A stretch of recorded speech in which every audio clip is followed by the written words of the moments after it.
I suck at jiu-jitsu? How do I suck less at jiu-jitsu? I guess to suck less. Ladies and gentlemen, the diabolical leader of the head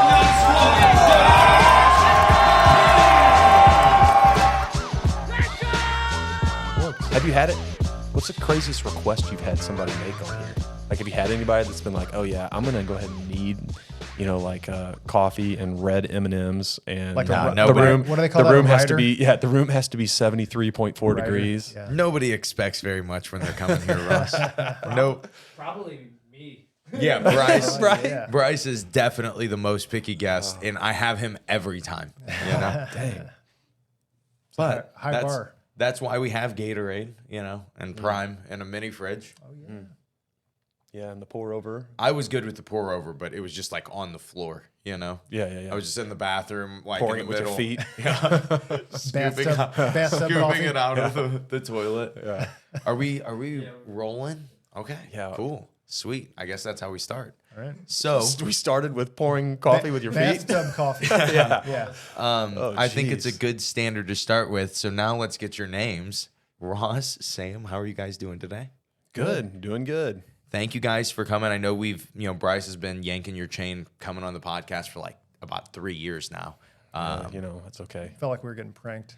Not going to happen. Actually, He didn't bring me on it until like a couple weeks ago. So This may actually still be a prank. Yeah, We don't know. This is not actually going to be published. It's just for We weren't given a list of things we're going to talk Gotcha. about. So yeah, don't worry. We're just here to talk. This is definitely not a therapy session demanded by both of your wives. And so Okay. don't worry. I'm not going to Thank bring up God. anything about your childhood, anything like that. Buried all that down deep anyway. Especially you, Ross. Yeah. I thought a good place to start with you guys, I'm sure we're going to go a lot of different places on this, but I thought a good place to start with you, just from your perspectives. When did you start jiu-jitsu, and kind of what were your reasons for starting jiu-jitsu? You want to go first? Yeah. Okay. So I started jiu-jitsu in September of 2016. It was right after my first daughter was born. I had known about jiu-jitsu for a while for some family friends and things like that who had kind of exposed me a little bit to it. And I kind of realized how powerful it was. But what kind of kicked it off for me was going to like defensive tactics trainings at work and realizing like how little I train on a skill set that was like a very high frequency, highly used skill set at work. And thinking, wow, I need to be training this more, and I'm not going to get enough training if I don't do something on my own. So I just kind of did the old Google search of where's a place that I can train jiu-jitsu. Having Jiu-jitsu near me. yeah, no idea what I was doing or where I was starting, and I just found the Hit Squad in Granite City, and that's where I first started in September 2016. I've heard of it. I've heard of it. I've heard of other people starting there too. Yeah. It's been a place. Yeah. It has been a place. Yeah. My story, so I've known you and your dad for a long time, and just going to church together and all that stuff. And your dad actually, prior to me ever coming to jiu-jitsu, had kind of sort of, invited me kind of, in a way. He would just make mention of, hey, we train and we do a few things. You may like it. I know you like to exercise and all that. So just for purposes of getting a good exercise, you may like it. And instantly I was just like, yeah. And then in my head, I'm thinking, I'm not going to go break boards with a bunch of 9-year-olds. I just was completely the exact opposite of, I was like, yeah, I'll never do that. Never. And and then, while at work, we would have these little use of force incidents at work where you'd have guys kind of give a little tussle with you, and and it was never anything really crazy or nuts, because I was still pretty early on in my law enforcement career. But I would survive those incidents. Not like would just like, hey, come over here, or get their arm behind their back or whatever. Mm-hmm. And but then there was one night I had a really, really bad one. I had a guy who was just all intent, his whole purpose was to try to do some real harm to me. And I did okay during that incident, but realized that, wow, I really don't know how to really defend myself. What they teach us in the academy and everything is not really adequate or realistic for our job day to day. And so I don't know how this happened, but I wound up at a Blues game it was me, my wife, your dad, and Rufus. And me and your dad basically just talked jujitsu the whole time and never watched the game. And he's like telling me like, oh yeah, it's cool. And, we do, there's gi and there's no gi. So you can kind of, there's a lot of different things you can do. And so, you can, you'll learn all these different cool techniques and everything. But then he dropped a line on me that was literally the coolest thing I'd ever heard. But he's like, yeah, so, whenever you're at work and if somebody fights you, he goes, you'll take them to the ground. And then when they're on the ground, it's like they're in the ocean. He goes, and then you can be the shark. And I was just like, oh, yeah, like that really stuck with me. And I was like, that'd be so cool to be able to say that, but I can't say that. So I was like, I'll give it a shot. And so I came and tried, and I thought it was going to be just this, maybe once or twice a month kind of deal. I would come in and do a little bit of training and just kind of, learn some self-defense. And I knew Mindy, who was at our gym at the time because we went to church with her and everything. And Mindy was a white belt and was like, hey, I'll be your partner, Ross, because I didn't know anybody other than you and your dad. But you guys were teaching. So Mindy just dogged me the whole time, dude. It was unbelievable. And I thought like, oh, I don't want her to be, like really that, I don't want to go that hard. She's a girl, But then I thought the only way for me to not look like an idiot is to go hard. And when I went hard, it was even worse. So I was hooked after that. So, but it's a humbling experience to go in there, with the background that Sam and I have, and then to go get just destroyed by people that, you think can, that are counting paper clips all during their job during the day, Was there early on, or just in general in your guys' jiu-jitsu, was there a beating that you took that was just iconic in your mind, that was just like, oh my gosh, I can't believe that this can happen to another person? Like on the mat? Or Like a jiu-jitsu round once you guys start training. Oh yeah. I got beat up constantly when I started the hit squad. And same thing, I got choked out by girls that were like 100 pounds lighter than me. Oh yeah. Guillotined and stuff. But I already kind of knew, like I said, from that family member of mine, that like, this is like magic. It works. It doesn't matter how big or strong you are. So I went into it knowing, I'm going to get beat up like every day, but I'm going to go get beat up so that I can learn to do the magic trick myself.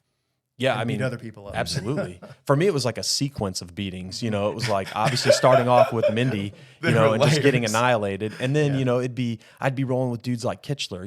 Kitchler's like 120 pounds, and he literally puts me to sleep, and I'm waking up, and I'm like, oh man, like if this was real life, I'd be dead right now. Holy cow! So it was like over the course of 8 months of just like getting beat up literally every day and feeling like I have no control over anything. And getting beat by people that are half my size, and it was just getting beat by women and children is a Dude, shocking it's demoralizing, thing. right? Yeah. And that's like, people expect it to be like, I was grappling with somebody and he was big and strong, and I was thinking, what if he was a perp? But it's not like that. No, it's not like that. I was grappling with a nurse Yeah. and she was beating me down, and then her son came up and started beating me down too. Yeah, and I'd have to go to work the next day and explain. They're like, "Oh, you have a black eye. Is that from jiu-jitsu?" And I'm like, "Yeah."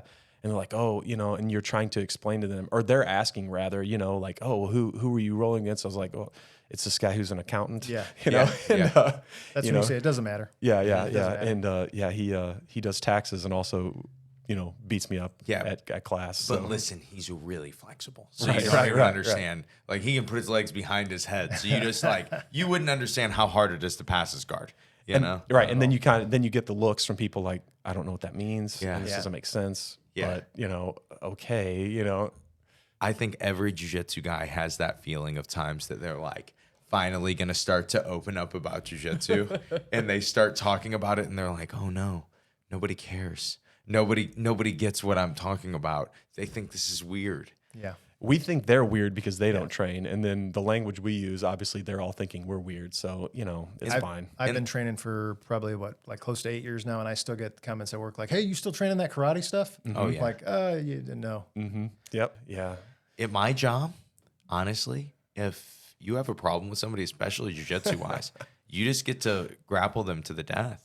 Yeah, It's your pretty your much job awesome. set is really unique. So, and the Very. fact of you can really again take out all your aggressions on people you don't like, and really we're none the wiser. Yeah. So you like, can oh. really hate me this day, Yeah. and I'm just like, man, Josh really is trying to help me out and show me good things by covering my face and smothering me, with his hand. Speaking of really mean things that I've done to you, Ross, and there are a lot. The There are a list lot. goes on and on.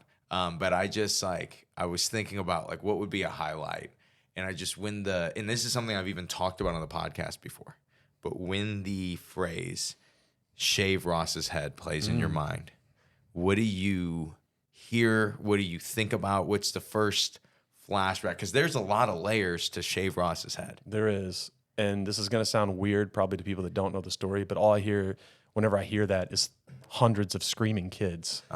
While what song is playing? While it is the NWO entrance theme song from WCW, if anybody isn't familiar with NWO, and if you're not familiar with NWO, you need to get a life. Oh my god! So So Sam, do you know? Are you aware of all the layers to? I don't want to spoil it, but the shave Ross's head story. Not really. I know what the NWO is, but I'm not super Okay. familiar with the well, the shaving of podcast head. can continue to go on then, Yes. but Yes. New World Order? Yeah, Yes, New correct. World Okay, Order. correct. Yeah, yeah. That's right. NWO for life. But so this is at least the start of the story. This is a couple years ago. We do Vacation Bible School at our church every year. My mom, she's, I don't know, hard to explain. And she likes to volunteer. We always say voluntold. Jen voluntold me. That's always the catchphrase, right? Right. And so she says to me, hey, we want to get to 300 kids at our Vacation Bible School this year. I think 200 was probably the max we've ever gotten to. I'm like, could we have 300 kids here? She's like, yeah. She's like, I really think we need to do it. Okay, Mom, let's do it. And so how are we going to do it differently? Every year if we get to a certain amount of kids, someone will get slimed or something like that. She's like, we got to do something wild, like shave somebody's head. And I go, Mom, first of all, no, I'm not doing that. And I go, as in you weren't doing it yes, specifically. I'm not shaving my head. And then she goes, don't worry. I bet Ross will do it. And I ran with it. You know why I think I get brought up for things like that is because my wife, Ari, she will volunteer me for things before even talking to me about them. So I wonder if there was some sort of conversation before this conversation where your mom was just spitballing ideas of people that we need to get involved, and Ari was just like, well, whatever you need to do, Ross, you can just have Ross do it. He'll do it. I want to say what my mom actually said was Ross will do it. And I was like, Mom, I don't know if he'll do it. He has a job. I don't think you can just shave your head. I don't know. And she's like, I think Ari will make him. And I go, okay, that sounds. all I'm right. Okay, you're probably right. Yeah. And so, sure enough, I don't even know how we originally introduced the idea, but you guys didn't give me. I do the intro and the outro while there's 200 plus kids there, and then all the leaders there. And that's kind of my a 30-minute intro, 30-minute outro. He's the proverbial MC of the entire event. Yeah. And so they just send out random acts that are never thought all the way out, all kinds of stuff. And so That's true. yeah, so they are, we're working a show. We're doing pro wrestling is what we discovered. And so we're like, in order to get these kids to come, we got to get them to hate Ross. And so Ross comes out to NWO theme music. And I mean, what did you do from there, Ross? Yeah, the point was to get them to hate me, so that I can proverbially be the heel of the entire Vacation Bible School, be the most hated person. To get children to meet Jesus. Well, it's worth it. Well, Okay. yeah, I mean, the ultimate end goal. game here, is that, Jesus, have you heard of him? That's right. Yeah. You know that guy. Yeah. Right. As an aside, I was trying to be the most hated person in the entire church. And so I don't remember. And maybe the city. I want to say the first time we did this, I just kind of walked up on stage and, there was no real thought. But then by day 2, we kind of came up with the whole all right, it's got to be full on. We're going to do a pro wrestling entrance. And so, Yeah, by day 2 we had creative control. yeah, absolutely. And we would just go back and tell the the AV guy, here, play this song, and Or play this video. yeah, absolutely, or play this video and give them a cue, and then it would start up. So the NWO theme came on, and these kids don't really know what's going on, but the parents know what's going on. So I come cruising down the aisle, Scott Hall style.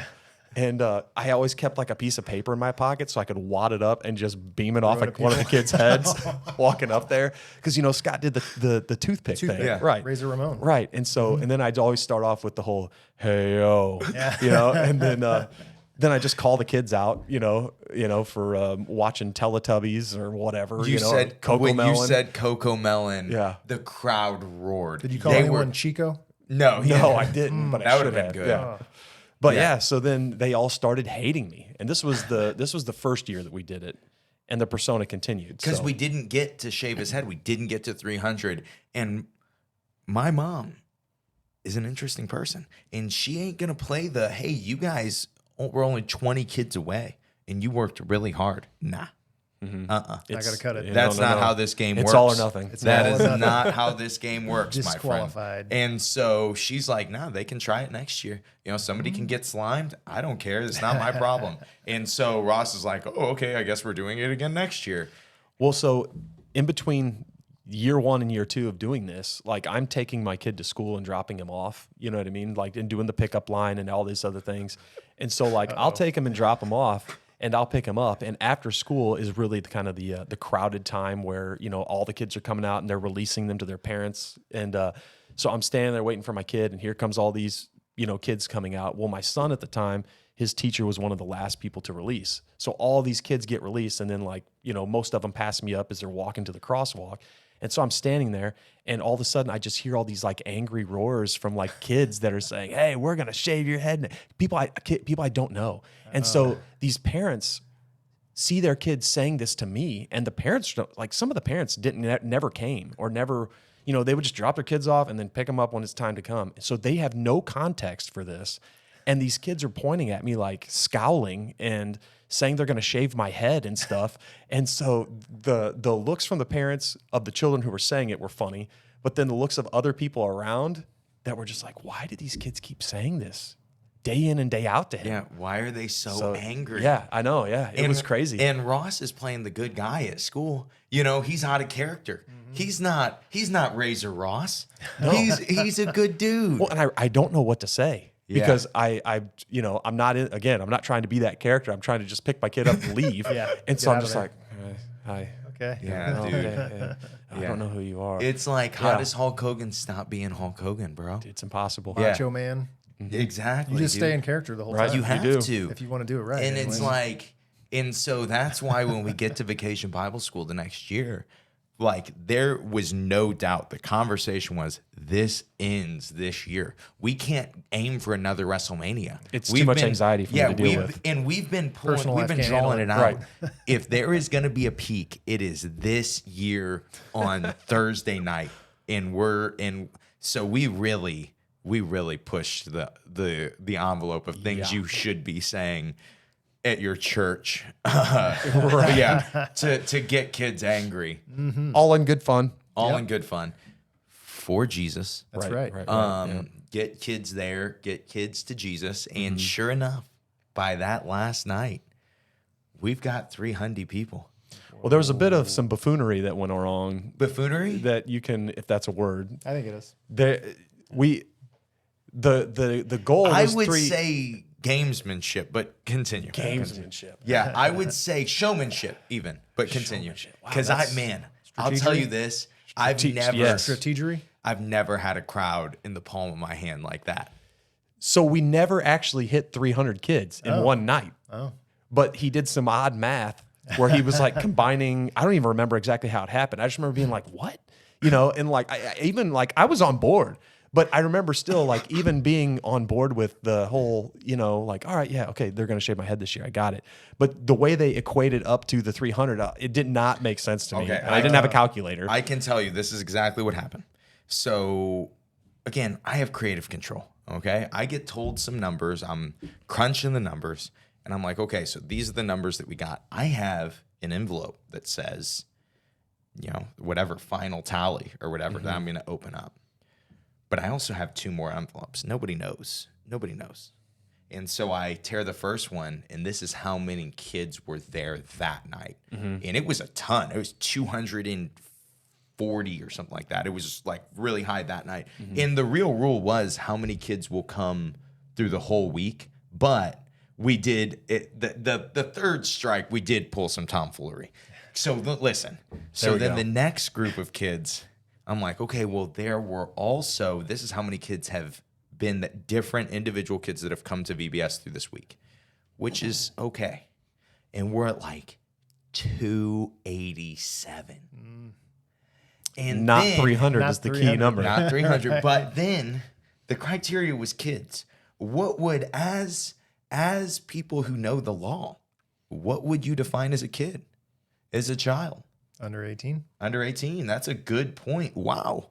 We have some helpers here tonight Oh, geez, that yeah. are under We're gonna talk 18, legal don't stuff we? all of a sudden? Yeah. Don't we, guys? And all this, Ross is literally sitting in a chair in a like a kiddie pool that's empty in case I shave his head.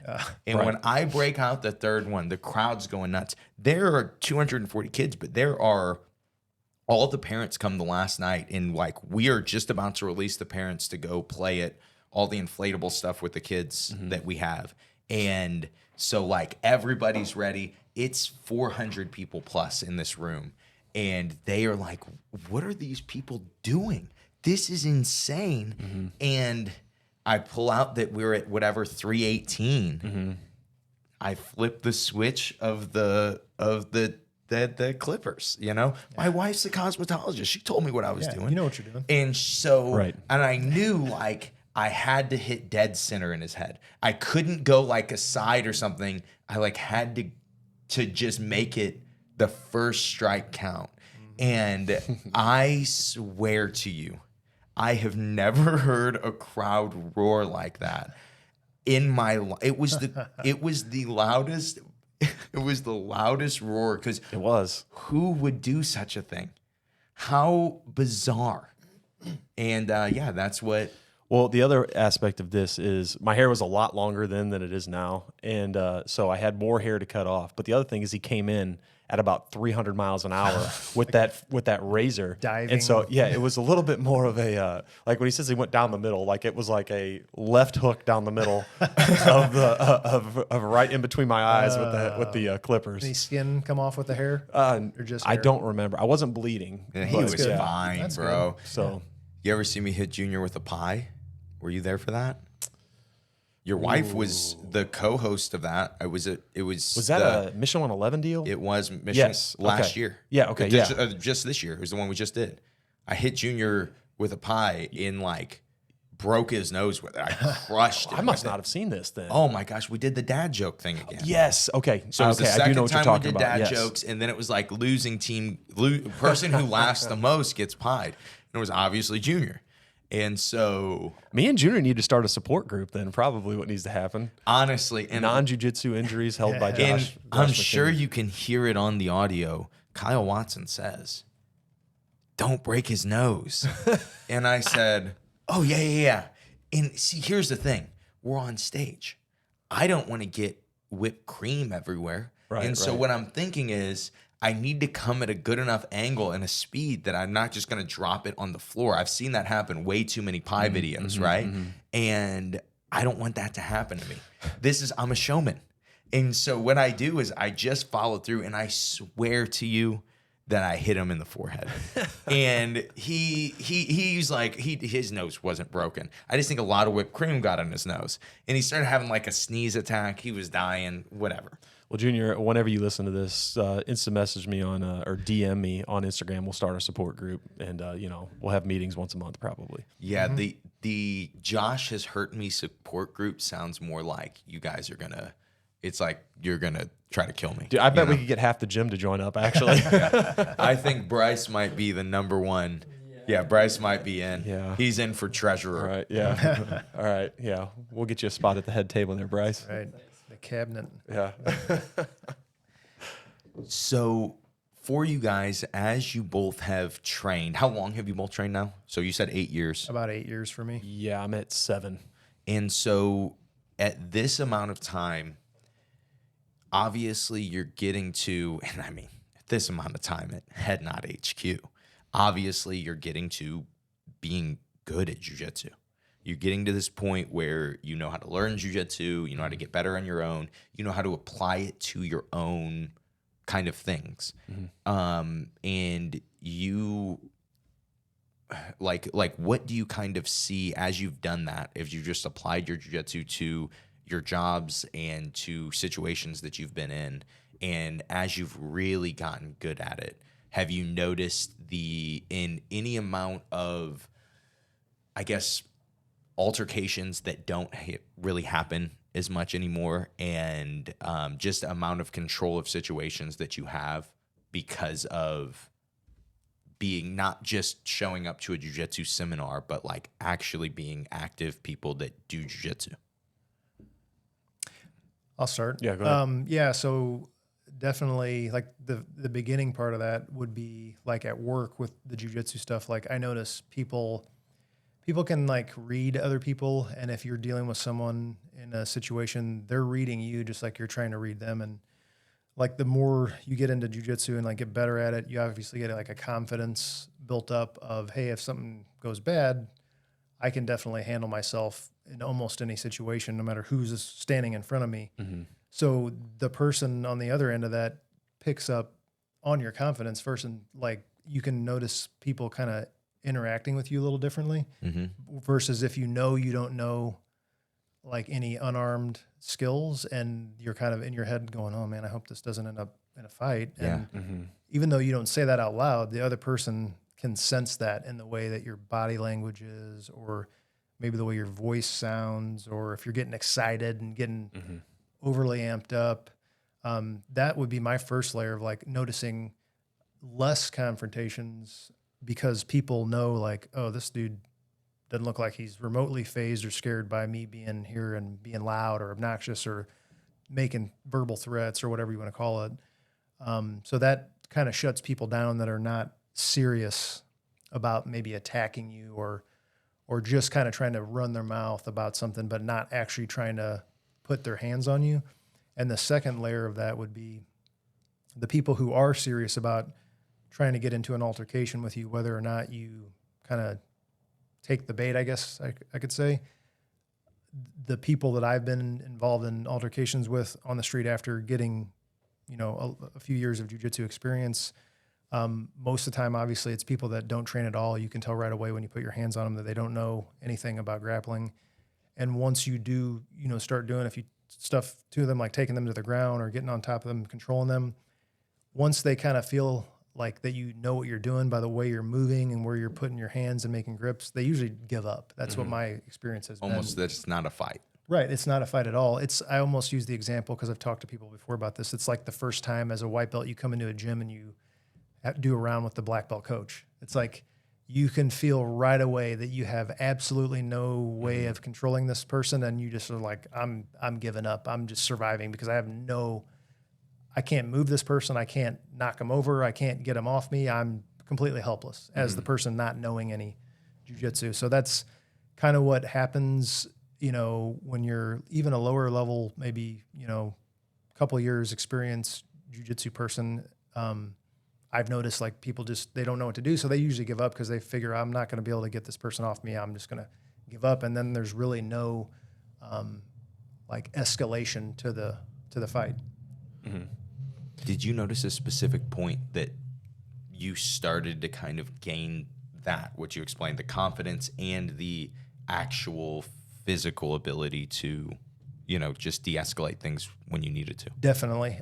For me, it was around blue belt. I felt confident enough in like sparring at the gym, and I started to develop a little bit of my own game at that point, like some moves that I would do in the gym on people that would most of the time work, and having go-to moves for some basic postures of like, what if someone's standing in front of me?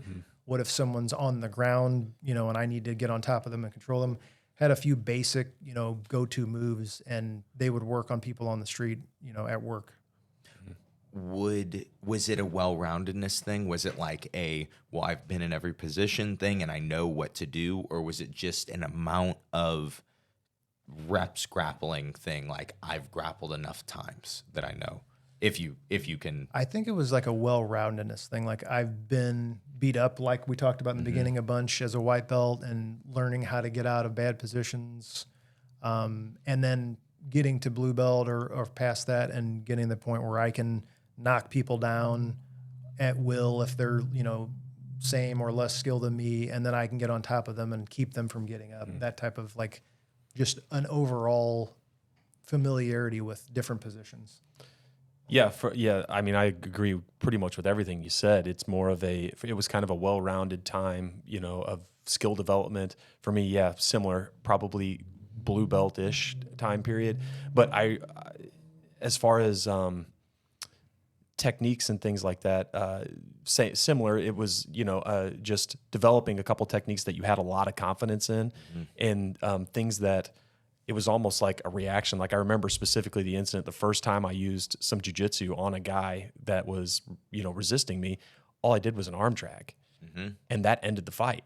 It was an arm drag, and then it was just, this guy just had no idea what to do. I was behind him and I was grabbing onto him, and he just literally laid down on the ground and was like, all right, it's over. And, it was, and so that obviously built my confidence. But we're not doing flying arm bars on people out on the street. It's the most simple, basic stuff that is really the most effective. And the thing that whenever we teach other people, in our profession, we try to tell them it's these basic, simple things that are so easy to learn, so easy to do. But if you have just a basic understanding of some of these concepts, you will dominate almost everyone. And as far as how jiu-jitsu has affected on the streets, for me, it's very similar to the fact that it gives you a confidence level that most people don't have whenever it comes to a confrontation. And to build off of what he said, I feel like that my ability translates to confidence that my other partners have on the street in us going into a situation where we're dealing with somebody who is, either trying to actively fight us, or maybe is having a mental health crisis or something where we may have to go hands-on with this person.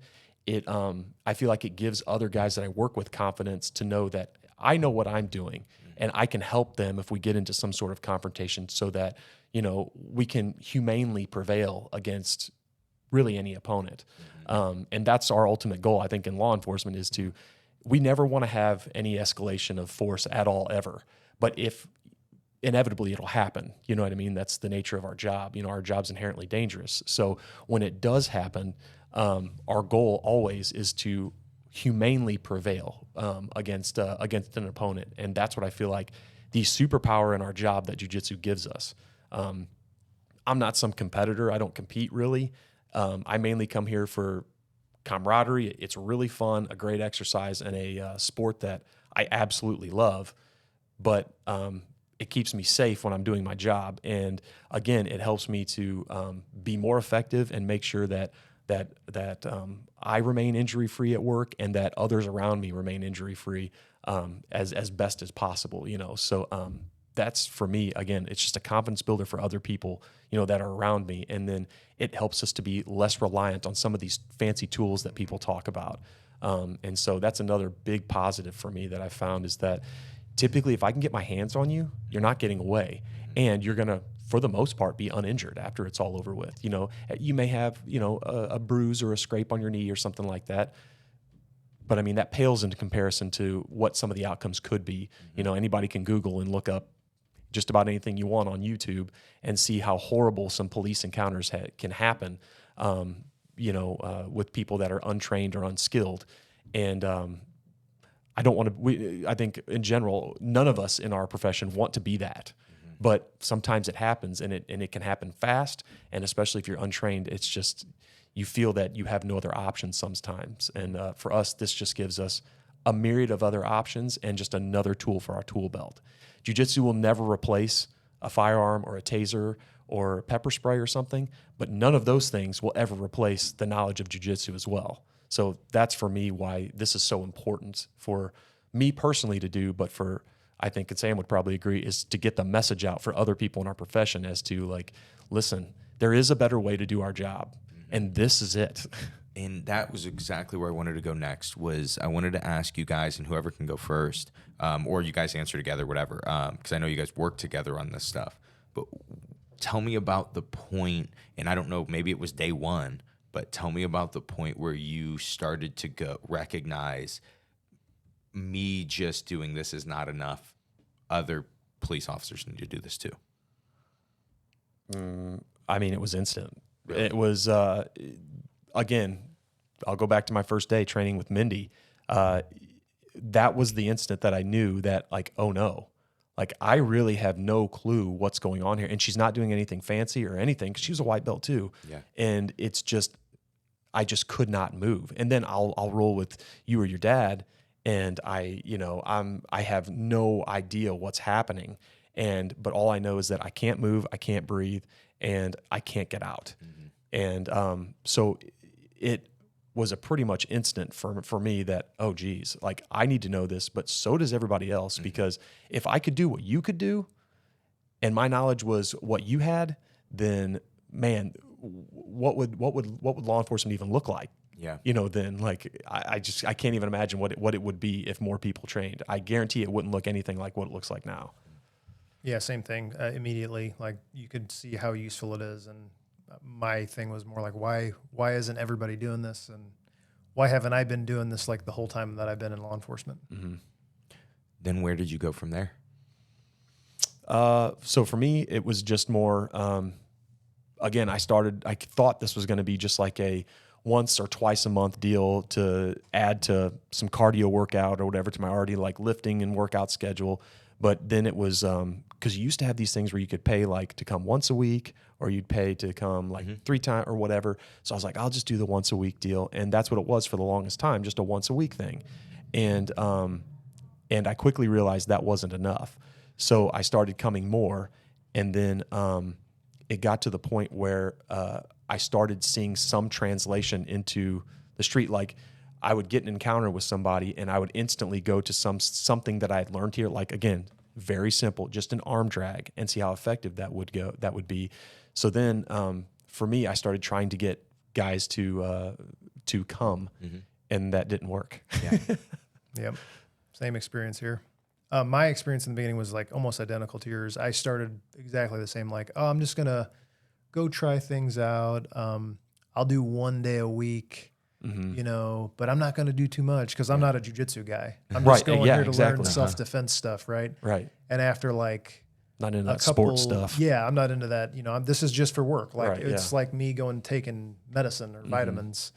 And so after like a couple weeks or a month, I like immediately fell in love with jiu-jitsu as a sport. And I was like, well, I need to train like 5 or 6 times a week because I want to get really good really fast. And I couldn't train that much, but right away. And the coaches I was working with at the time encouraged me to, hey, come to Saturday class, come to this class, like adding one here and there. And in the beginning, I was all about no gi. Like I was, I'm not training gi. That ain't going to work on the street. That's ridiculous. Like who would train like that? And eventually, I was encouraged to, hey, train both, train everything. Just get out there and grapple. And so I changed like my mindset about a lot of stuff, but just eventually building up to training more and more days per week because I just really liked the sport and the idea of like problem solving and the fact that it could also benefit me like 100% while I was at work too. But yeah, same thing with like talking to other people, telling other people like, wow, I found this new thing. It's so cool. You got to come try it too. Okay. And like, not a lot of interest. Yeah. No one believed it. No one, even if they would see it happen and work, their own pride and ego would get in the way. And, it was, well, I got this shiny badge. I got this fancy gun. I got, this high speed, car with lights and sirens and all that stuff. People will respect me and do what I say because of all this. And even guys that were on the job for years that know that no one cares about any of that stuff. No one cares about how shiny your badge is or how many stripes you got for years of service on your arm. None of that matters. you know, and that was a big shocker for me. And so it was kind of like, okay, well, if I can't get guys just to come after seeing, incidents happen on the street, there's got to be another way. And so that's when I started getting into teaching at the police academy and doing that. I don't know if you wanted to go into that. Yeah. It's okay. So at the police academy, and Sam can back me up at this, they teach you defensive tactics. And I won't say the name of the system that they teach you because I don't, we're not trying to throw shade on anybody, but it's, man, how would you describe it? Pressure points. It's like stuff that's not. Oh, massage. Yes. Yeah, It's yeah, like, yeah.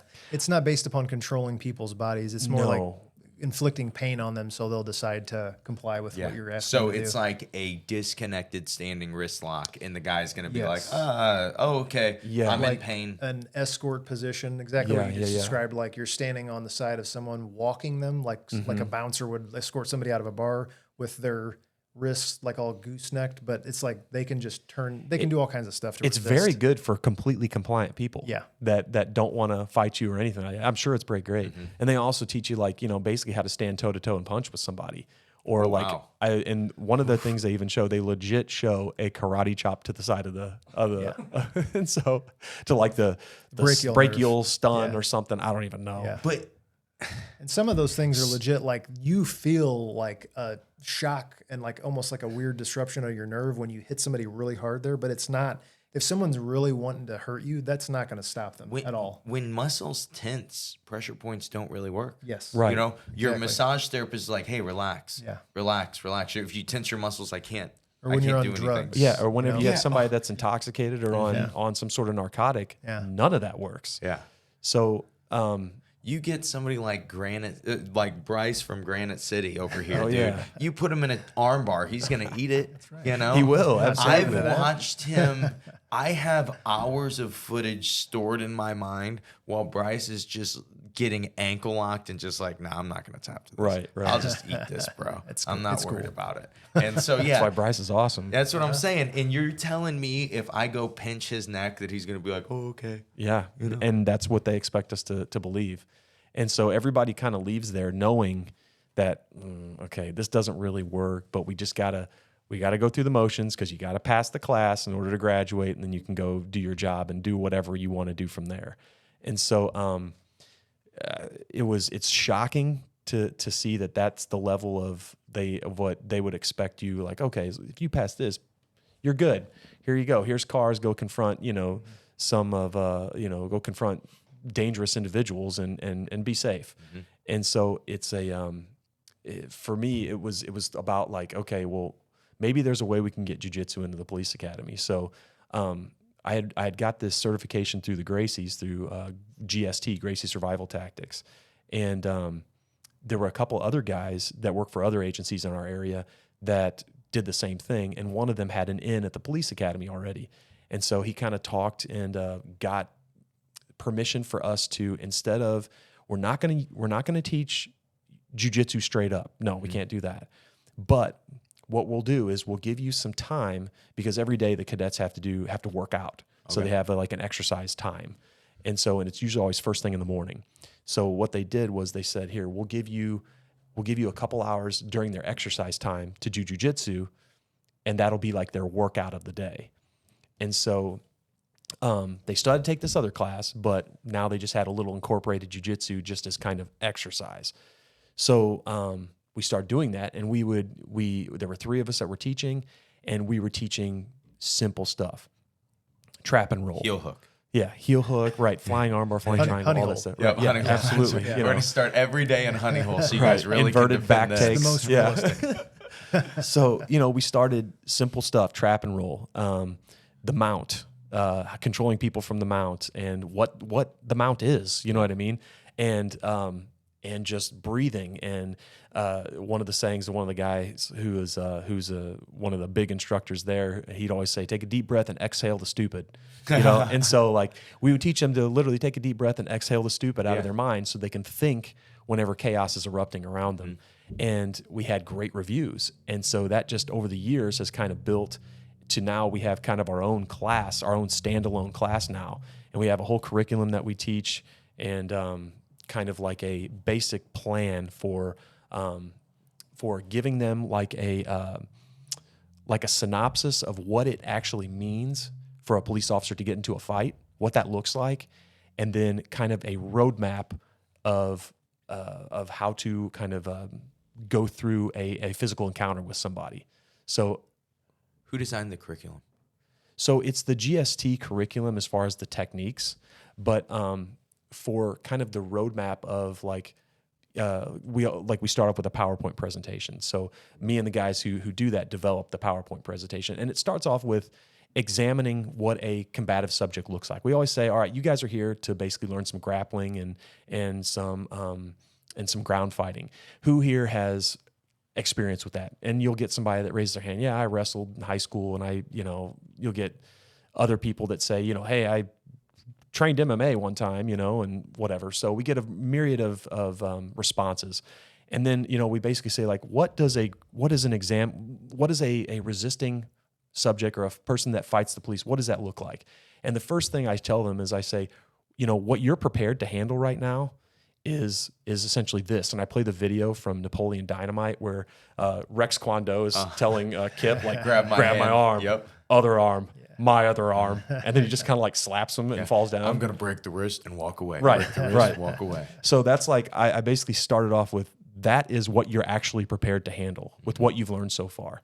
And then I play a couple other videos of a real encounter with law enforcement, which is, and the way that these typically go when people fight the police, and Sam, you can back me up or correct me on this, is nobody usually just straight up fights the police, like right at the get-go. You'll have people that instantly just try to get away, or maybe a response will happen where they attack. But usually what happens is people tend to be fairly compliant initially until first contact.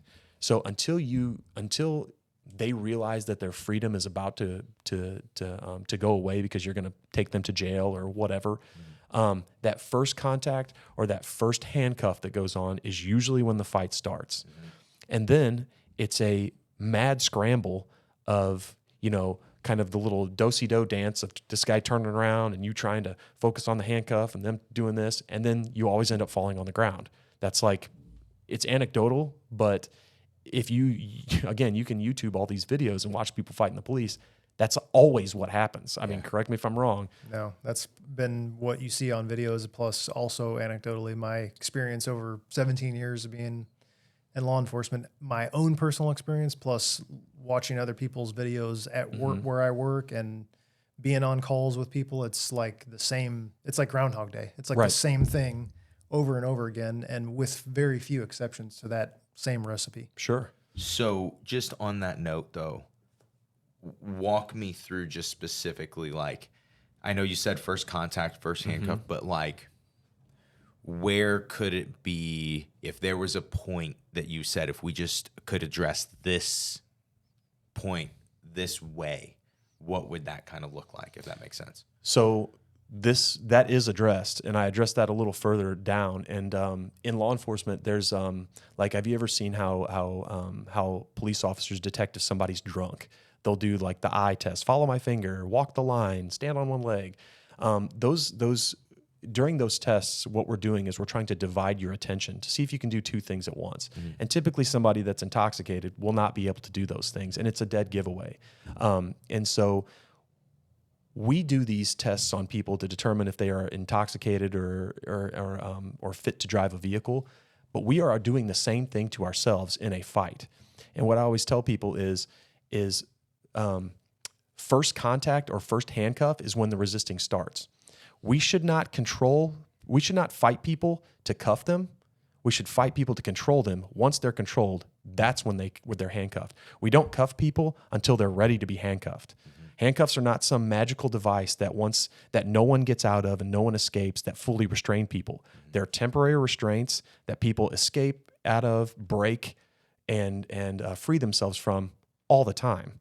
And so, and to get both hands, correct, you need to control somebody to some extent. Right. And so that's why you have police officers that are doing these divided attention activities where they're trying to fight somebody and handcuff them at the same time. And, we're not Jason Bourne. We can't do all this stuff where we, can do 12 different things and assassinate the bad guy and do it like Jason Bourne in the movies. Like, we can only really effectively do one thing.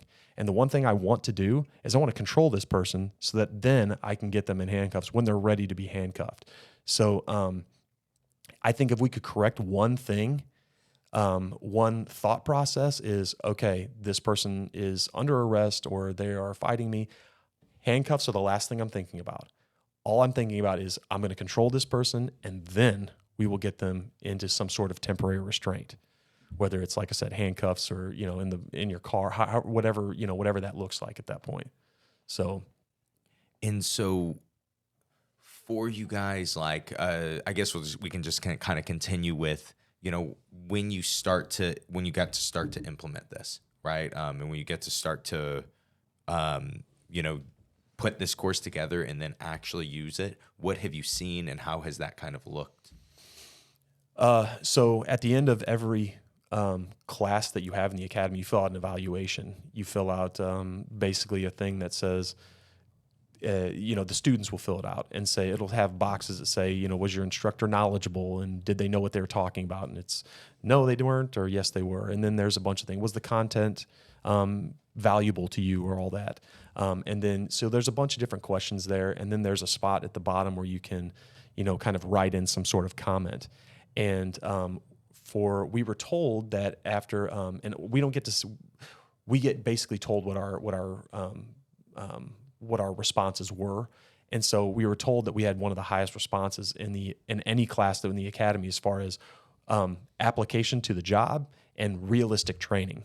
The only thing that was like we were kind of competing with was whenever they would literally take you to like a scenario and say like, okay, this was a burglary scene, and they would set it up just like a burglary or a homicide scene and say like, okay, take this report, So it was the most realistic thing that they had at that point. That was the responses we were getting back from people. So, and I think that's why we went from just doing it during exercise class to now they're implementing it to where it's a full-on class that's at the academy. So, yeah. So just the response from the cadets themselves. Sam, similar for you, you started, similar thing. You start to see that there is not jiu-jitsu, and you kind of explained, how it felt when you started to realize like, hey, people should be doing this. Where did you start to go from there? It kind of took me a while because I was kind of focused on myself for a number of years. Like, I need to get better. Part of it was too, like, I don't have any business teaching other people how to do this because I don't feel like I have enough expertise to do that yet. So I don't know, probably a couple of years ago, I started to think, hey, I need to share this because I'm starting to get better and I feel like I have an understanding of grappling conceptually, like more than I did, when I was like a blue belt or something like that. So, I felt obligated, like, hey, I need to share this with people. So I started talking to people at work, that like some of the bosses at work, and kind of asking, hey, can I go to I got GST training also, same as Ross, just so that I could have some kind of curriculum that was already existing. And we've done a couple department trainings so far, but like on a smaller scale than Ross, just to my own department is what we've kind of shared so far. And I mean, it seems like people like it, that it's being brought to them. And there's definitely been an interest from not everybody, but way more people than if I wouldn't have brought it to the police department and said, hey, here's this thing that I have. I can train everyone, who wants to take part in this. There's a lot more interest now that it's kind of being brought to our agency as, hey, this is available. Who wants to try? How do you think, because I'm sure that a lot of people that like this episode or that listen to this episode diligently are going to be police officers that do jiu-jitsu.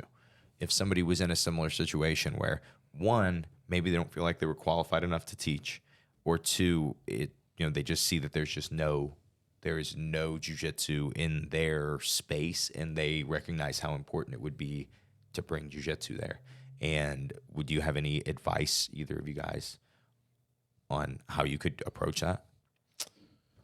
I mean, I think that GST certification is probably the best. I think they don't require that you have any sort of background or skill, in jiu-jitsu, but having any sort of background or skill in jiu-jitsu helps out tremendously. So that's, again, what really kicked it off for me was just doing that. In our profession, they love certifications and they love things like that. So whenever I got that same deal, I brought it to my agency and everything, and they allowed me to put on trainings, and that's gone great. And but I'd say probably start there and then try to bring it onto your own department, in that realm, and then see where it goes. Initially I think you'll run into some barriers with, again, guys with egos and people that think that, I work out, I lift weights, I run, I do all this stuff. I got in a fight in 6th grade, and I held my own, and, I can see red at times. And, when I wake up, everything will be fine, and I'll rise to the occasion. But those people will quickly be quelled, and and they'll realize, I think, some of the actual, how the actual kind of, importance that jiu-jitsu plays in these incidents where we have to go hands-on with people, and then who knows where it goes from there. But I think just start local, start small, start with something like that. If your agency will pay for you to get into one of these classes, and then see where it goes from there. Yeah, same for me. Just even if someone doesn't have like the expertise, like looking back on my own path, thinking, just bringing like GST or some kind of curriculum that's jiu-jitsu based, bringing it up to your coworkers or bringing it up to people who make decisions at your agency, just if nothing else to expose people to jiu-jitsu so they can see what it is. Or, if you spar with people at work, they can feel. That's kind of, especially in law enforcement, like law enforcement people are super cynical, myself included. So a lot of times it helps if you can show them, or they can feel what it does, instead of trying to take someone's word for it, like, oh, this is the greatest thing. Yeah, whatever. Like, I need to see it or have it done on me. And that probably would help people kind of jump on board training more jiu-jitsu. So on the note, do you guys have any social proof that you could share in your guys' own, your own journeys of jiu-jitsu where you've had to use jiu-jitsu on the job? Anything, especially that explains that jiu-jitsu really is effective and it really is the superpower that we claim it to be and that we know it to be, I've had a lot since, it seems like just from memory, like since blue belt, I've had a, handful or more of encounters on the street where, if you want me to talk like specific incidents, like arm drags were a big one for me in the very beginning too, because I loved Marcelo Garcia, right? So I was like, I want to be the arm drag king. So loved as if he doesn't still. Still Garcia, love and loved. Yeah. As if every move that he plays isn't. But would Marcelo do this? What would Marcelo do now if he was wearing a badge and a gun in the middle of He'd my sit town? to guard. Yes, exactly. Butt scoot across the street. So I think he would arm drag guillotine. Actually, I've never tried that. Sitting right to guard and butt scooting, maybe that would throw some people off. And they'd maybe just like, all right, look, I'll put all this stuff from Walmart. Think about back. this. I don't think it's worth the sit to guard, butt scoot, dummy sweep, knock them over, just jump right on top of them. They would not expect that. And technically, you already scored 2 points, so they know they're behind, and so the thought process starts to change. So you've already got the pace of versus the match if they controlled. pull guard. You don't have any points yet. What if you just go scores first? What if you just go with the Jeff Glover where you lay face down and cover your eyes? Donkey guard? Yeah, and I like that. And see what they do. I like that. Instantly, like put your hands up and then you lay face down on the Fall ground. Yeah. Stand on your head. What's happening right now? Absolutely. But so arm drags, I use those a lot in the very beginning. Like one, if you want a specific instance, like one particular encounter was I was a cover officer. So that means I was working one day, one of the guys on my crew, and I was on patrol, stopped a car. The guy had a warrant. Guy was a really big guy and a bouncer at some place in Alton or something like that, probably 6-something foot tall, over 200 pounds, not like a giant, but much bigger than me and the primary officer that was arresting him. I go there, I'm cover. Basically, my job is to basically be like a bodyguard. I'm just standing there while the main officer talks to the guy, tells him what's going on, gets his name, identifies him, all that good stuff. I'm just like a lookout, making sure nobody's coming up to attack us.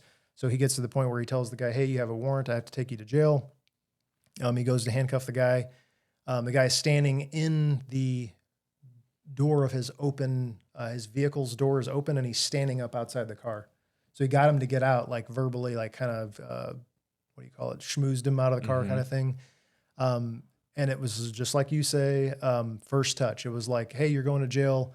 The guy's like, no, I'm not. And the primary officer grabs his right arm, by the wrist. I grab him by the wrist to start to try to turn him around. And he's like, no, I'm not turning around. You're not handcuffing me. So that's like when I go up and I'm kind of getting involved now. And he's not physically like throwing punches and stuff, but he's a big dude. And he's like, you're not taking me to jail. I'm not going in handcuffs. So like the other officer that doesn't train was like, still holding onto the wrist and just still giving him commands, even though I'm like, at this point, I'm like, okay, it's go time. Like, Right. He's already said, no, I'm not talking to him anymore. It's time to take action. So he keeps holding his wrist. I think at one point he lets the wrist go. The guy has his right arm free again, and I grab his arm and set up an arm drag on that same right arm.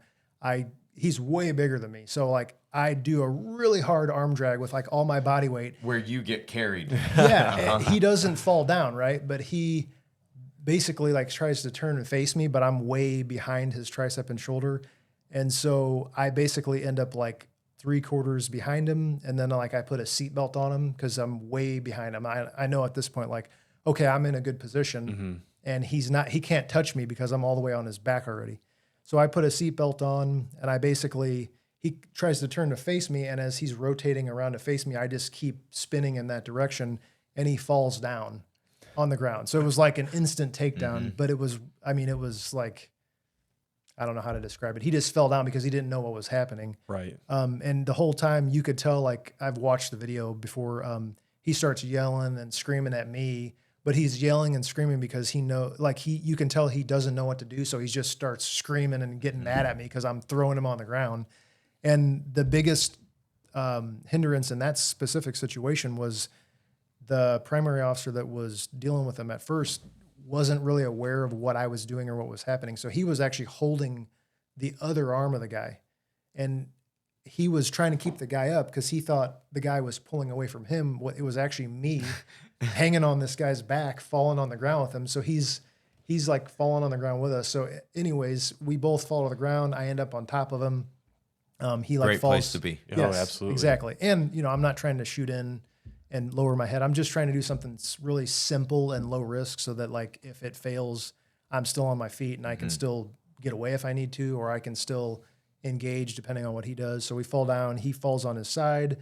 And then I basically go to like, I don't know, kind of like almost like a folding pass position. This was back before I even knew what the folding pass was. All But right. I basically pinned his I legs. wish you still didn't know what that pass was. Yeah, actually, I 'cause totally that- agree. It's a staple. I had flashbacks when he said he got the seatbelt on the guy's back. I'm like, I've been there I know, before. me too. This guy's in trouble. No lapel chokes. No, I Oh, promise. man. Yeah. So Wasn't Carhartt season, was it? No, exactly. Yeah. He didn't have heavy enough jackets. Oh, no. Basically, I pinned his legs with my shin and like just sat on top. And he completely gave up. Oh, I think I threw a Kimura on because his top arm was flailing around. So I put like a Kimura on his arm so I could hold it. And then the other officer and then another cover officer that showed up at that time when he was on the ground basically came up and like finished the cuffing part. But just like I said in my first description of other things, I was like, he just gave up. And he was way bigger than me, definitely stronger than me. Well, And it was just like, okay. debatably stronger than Sam. That's a tall order. Yeah, in what measurement of strength? Right. You He know, was a pretty big dude. like, oof, I don't know. But that was like one of the first incidents I can remember using it on the street where I'm like, wow, that worked Yeah. even better than I pictured in my mind of like me using this on the street. That went way better. And I'm only a blue belt. Like what happens when I get to black belt and I can use this stuff on the street? Like nobody's going to be able to touch me. What I take away from from that incident right there, because I like to analyze these use of force incidents and think about, from the other perspective, what would an untrained person do? What would an effective choice of action be for an untrained person? And ultimately it usually always falls to a category of over reliance on tools. Yes. And so Taser. right. And so That's the in big this whole continuum of untrained officers and what they do, the taser always makes usually an appearance. And in law enforcement, they teach us a use of force continuum. So like the first layer is just your presence. That's considered a use of force. Like we're there, and so ultimately that commands some sort of level of attention from the other person. And then it goes up from there, and it goes all the way to deadly force, where that could mean a firearm, that could mean a number of things. And so taser falls right below deadly force. And anecdotally, again, from my experience, and then again from watching countless videos, tasers fail all the time to be effective. And by fail, I mean you're not getting the desired like fully incapacitated person result. You know what I mean? Maybe you won't hit them with both barbs. Maybe it's Carhartt season and they're wearing a thick coat, and you shoot it and it just doesn't actually make skin contact. Well, it's funny you say that, because the incident that I just described was in January, and the dude was wearing a huge coat. And that would have been my response years ago before I trained. Like, this dude's huge. He's probably stronger than me. We're doing the do-si-do, like standing up. I can't take him down. I'm just going to tase the guy. Right. And that probably wouldn't have worked. Right. And there are so many incidences that are on that are caught on camera that you can look up on YouTube of officers having no response. And so, to any sort of physical confrontation like that. And so the taser makes an appearance, and a lot of times the taser will make an appearance when it should not be, because they're too close together. And that guy, I mean, what would any normal person do when the taser makes an appearance? But they're going to grab Reach for it, yeah. So now it's not a fight over controlling the person and getting them cuffed. It's a fight over your taser. And if that guy wins the fight over the taser, that's a bad day. And so untrained people, in that instance, can one, they'll be panicking way worse than I guarantee you he was. Two, they'll have an over-reliance on their tools. And then three, that usually ultimately leads to some sort of bad decision or bad use of force if, or something that just does not look very good. Whether it's having to have punches be thrown, or whether it's you have to transition to your firearm.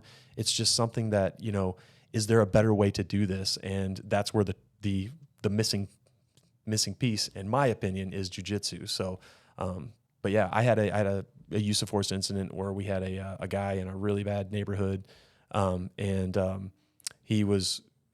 we got called there because we were told that he had a stolen motorcycle in his house, and so we're like, oh, okay.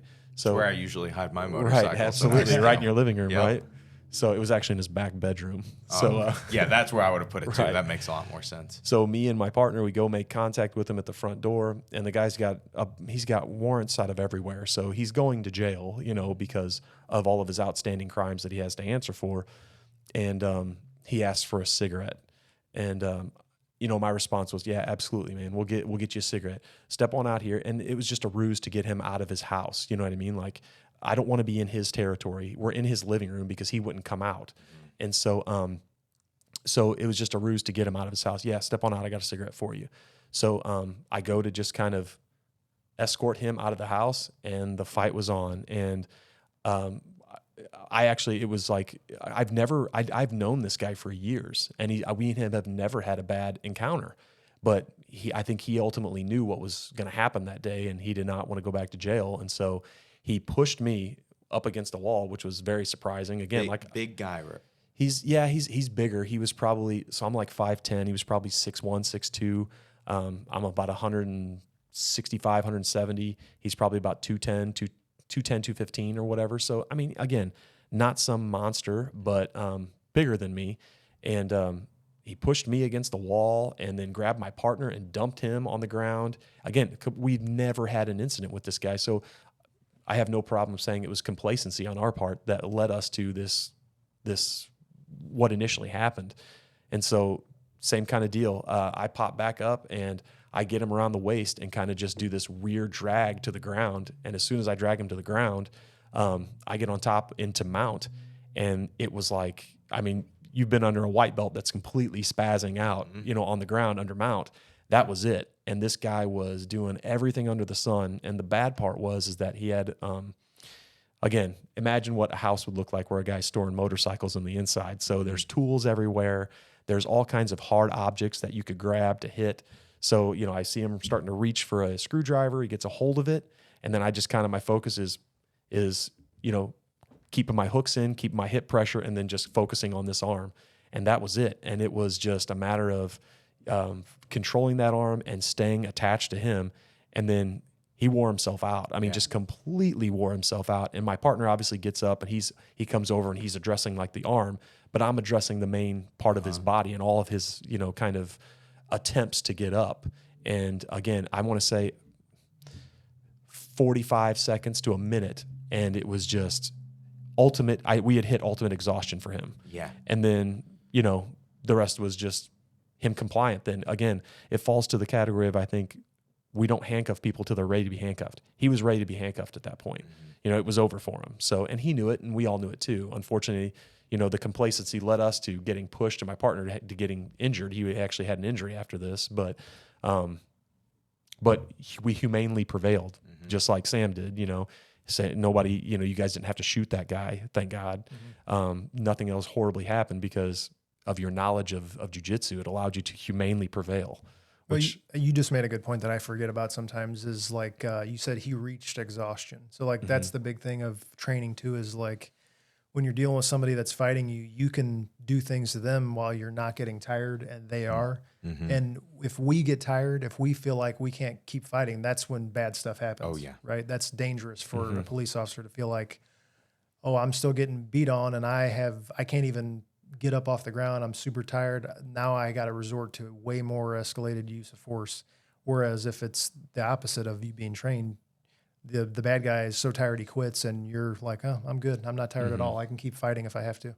And it's the officer's like perception of their own ability too. You know, like we were kidding before the podcast. We were joking about, you know, like, hey, did you drink your Monster energy drink and get no sleep and all this other stuff? Because, you know, in our job we work shift work, so classically everybody is, you know, hasn't gotten enough sleep, running on caffeine and terrible food. Like that's like the lifestyle of a police officer. And so a lot of these guys, you know, will have years of that and maybe not have something really serious happen to them.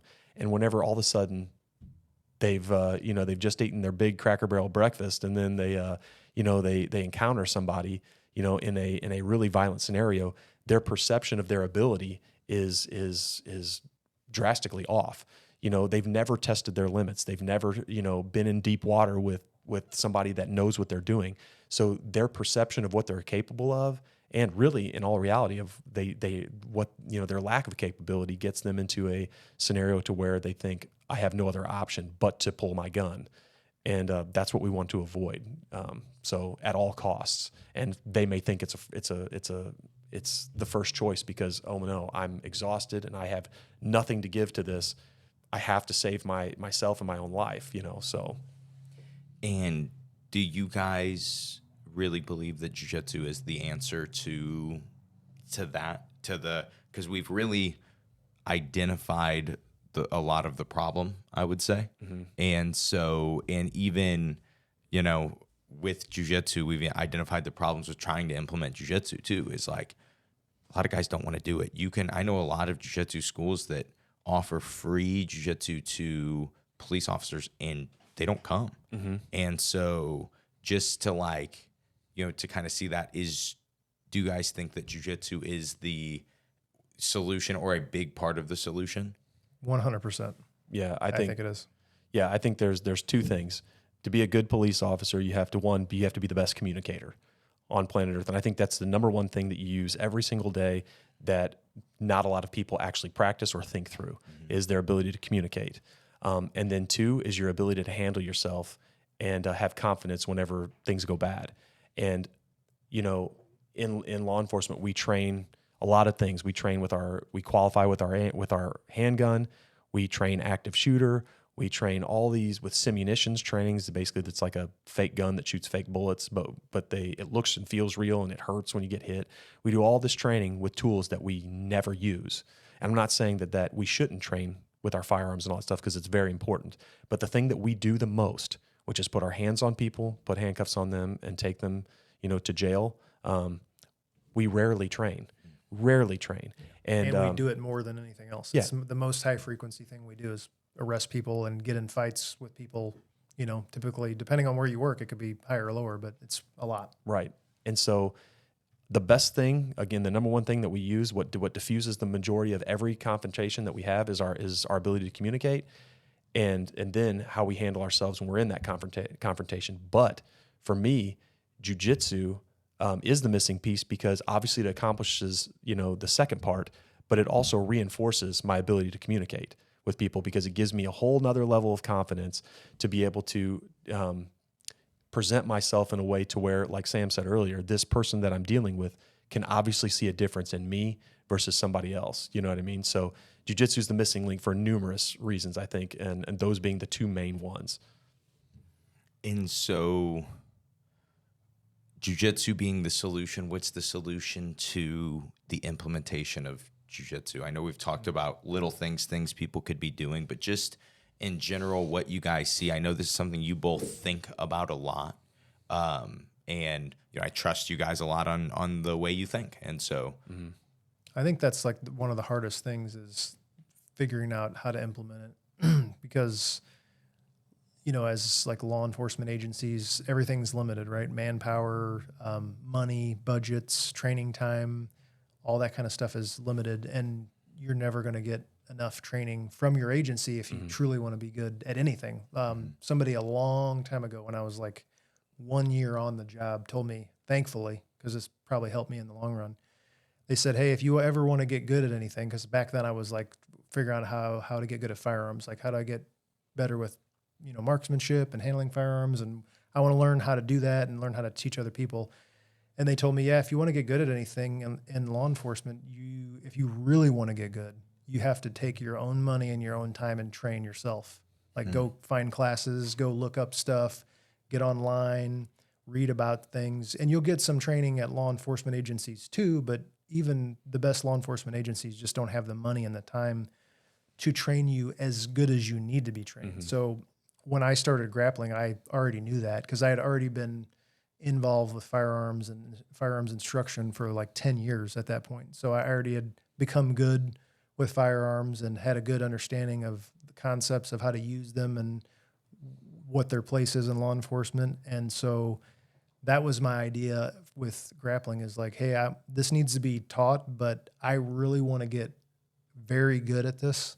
And I'm going to have to take it upon myself, whether that means, buying DVDs or watching YouTube or going to a school, signing up and just paying my own money out of pocket so that I can learn from a legitimate black belt instructor, not just depending on, hey, I'm going to this course once a year, like, because that's obviously not enough. I think also, you have to. The hardest thing to talk to any police officer about is getting over their own ego, because everybody's got it.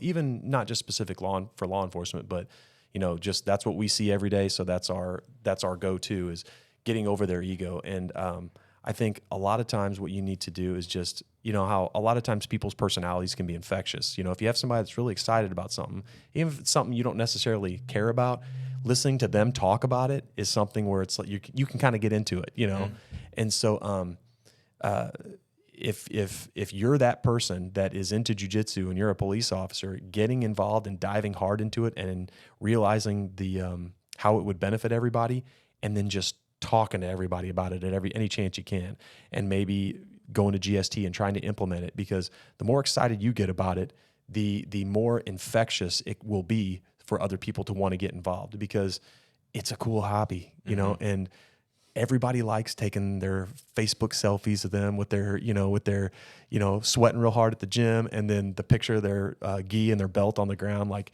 people iron like doing that. iron. Right, That's absolutely. Right. And then you can use the cool things like I forged in the fire today, Right. the crucible of the mats, Swimming with sharks, right, baby. absolutely. So, it's what hooked me was the cool line from Steve McKinney, Hashtag be the shark. I hate to break this. I hate to break this to you, Ross, but that's a Hickson Gracie quote, right? Which one? The shark in the ocean. Yes, I know that now. Okay. But I just that's didn't not want who you I to- heard it first Okay. from. So Okay. it'll always be the Steve McKinney quote for I me. hear you. So I think, a huge way is just getting in there. If you are that person, get in there and you want to do it. Sam's right. You are going to have to invest your own time and money. It's the way it is. But if you get in there and start some sort of culture that is that you have this desire to help others and desire to get your department up to speed on this, I think that people naturally will gravitate towards that type of personality trait, and that can help in addition to what Sam was saying as well. Man, I had some other things I kind of wanted to go on with you guys, but just getting into the point where, in this, the stuff we've talked about has been really good. I think it will be really helpful for people. So I don't want to overdo it, but I guess I'll just finish with you guys. Do either of you guys have anything, especially on this topic, on the police officer training topic, anything to kind of say to finish, anything you want to add, anything you had even thought about in prep, like, hey, this would be important to make sure to mention? I know we talked about pretty much anything we probably could have. Yeah. I guess if I'm speaking to anybody that's out there that's a law enforcement officer or listening to this podcast who is a white belt, like brand new day one, what I would say is, it's not about if something bad's going to happen to you in this profession, it's just when. And I can promise you it's going to happen way sooner than you think.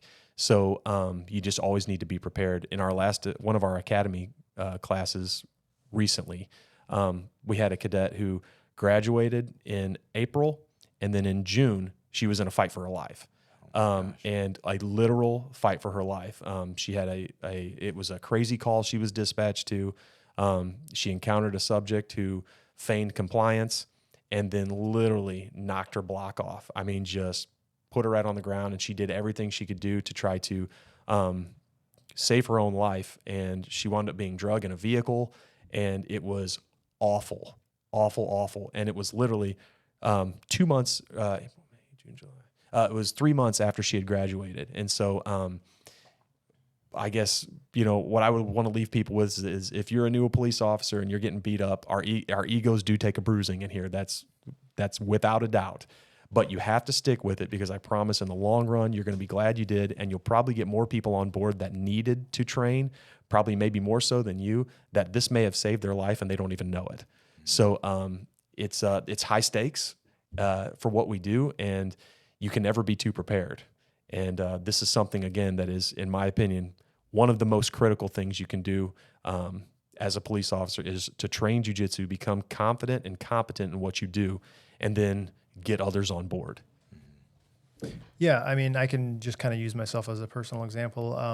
I know there's probably police officers out here listening to this, and I put it off for a long time, knowing, hey, jiu-jitsu's out there. There's a way to do things, and just because of time and money and things like that. But after I just bit the bullet and finally went and started training, it was one of the best things that I've ever decided to do. Not only because of having the confidence at work and the actual real world skills to solve problems, because I know a lot of people in law enforcement like to solve problems and are good problem solvers. Mm-hmm. That's what it is a problem-solving tool. And in addition to that, it changes you on a personal level, like in your social life. Like, I deal with stress differently now. I have a whole different community of friends now from the gym that I train at that I never would have met you guys. And I wouldn't take any of that back. I'm really happy and grateful to have the friends that I have now. And I think that's one of the important things for police officers is this is another thing that people, old police officers will tell you all the time is have friends outside of law enforcement. Don't make your whole life that's huge. Law enforcement. That's huge. And not only is this a work tool, but it's a way for you to expand your group of acquaintances, friends, whatever you want to call them, and just kind of change your perspective a little bit. It's definitely changed my life and the way, like I said, stress, just my outlook on certain things. And it's all been a net positive all the way around. Nothing negative at all. Speaking of that, I also hope that people that we train with here, I think for a lot of them, it's changed their perspective on us, yes, on police officers. Because it's like a mingling of the two worlds that normally don't come together. Right. And for what reason, I don't know. But it's like you get the people in a room and they're like, oh, okay, we have a lot of things in common. We didn't know about this or that. And I maybe learned things about people that I didn't know. And it's not just like I come in here and that's some observation I make. It might change the way I look at something in the rest of my life, or when I'm at work, I might say, oh, I know somebody that's going through that. So I'm going to I'm going to deal with this a little bit differently Right. because I have a connection to that issue in real life as opposed to just it being like this not real thing to me that I don't know about. And sometimes even just the first half hour we do of training, whoever your training partner is with that day, that varies, you know, it's like a catching up point with them. Like, hey, how was your week? You know, whatever. And then they'll tell you about something, and then, you know, they'll ask you something specific because they're like, hey, you know, like, yeah, I dealt with this, you know, like, and this cop was a jerk or whatever. And you can kind of sympathize and maybe help them understand, well, you know, here's really what was going on. You know, he's trying to think of a way to solve this problem without disrupting as, you know, people's lives or with only disrupting people's lives as little as possible. And then maybe they'll come to an understanding of, oh yeah, so if they ever have an encounter again, or man, I was pulled over and he gave me this ticket, blah, blah, blah, you know, they'll see the human aspect of us. And it allows us to, again, see more of the human aspect of them for sure, because it's all about just understanding each other and being able to effectively communicate. And I mean, that's what our gym environment gives us. And I wouldn't trade it for anything. I feel like it's made me more down to earth. I don't know. I'm not sure what words that I can use to describe it, but it's like this whole thing that's gives you so many other benefits outside of just a work tool, which it does that also. But there's so many other things that happen that have nothing to do with work that are good for you too. Man, thank you guys for being on the show. That was really great. My Really pleasure. appreciate having Thank you you guys. for having us. Yeah, thanks for having us. This was a blast. It's awesome. Yeah, and I'm sure we could have you guys on again, and maybe we could talk more pro wrestling and Josh abusing Ross stories. Sounds good. I would love that. Absolutely. Yep. All right, thank you guys. All right. Thanks.